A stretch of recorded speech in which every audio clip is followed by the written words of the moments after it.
Many people debate what the scariest story ever told is, as fear is subjective and different stories resonate with different individuals.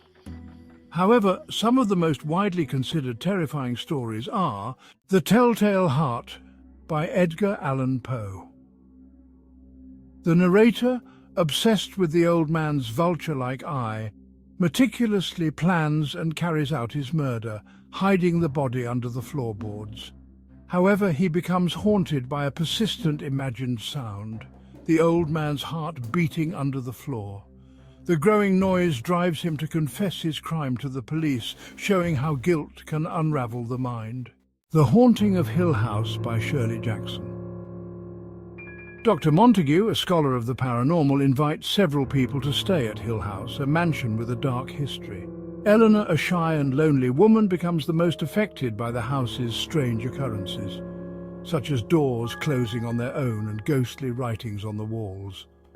As her grip on reality slips, she forms an eerie connection with the house, which may or may not be influencing her to stay permanently. The Exorcist by William Peter Blatty. After 12-year-old Regan begins exhibiting violent and strange behavior, her mother seeks help from both doctors and eventually the church. Father Merrin, an experienced exorcist, and Father Karras, a priest struggling with his faith, are brought in to perform the exorcism.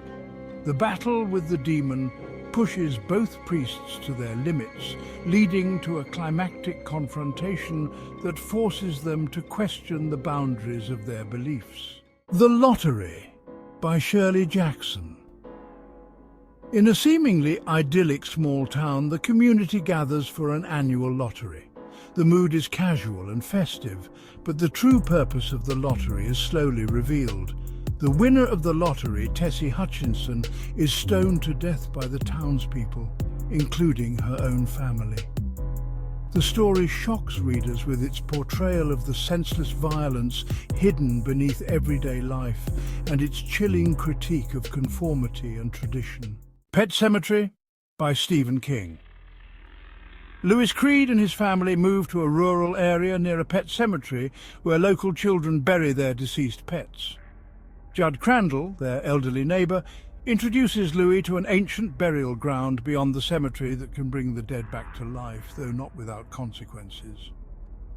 After Louis's son Gage dies in a tragic accident, Louis buries him there, despite the horrific result with their cat. Gage returns, but as something twisted and violent. The story delves into grief, the temptation to defy death, and the high price of tampering with forces beyond human control.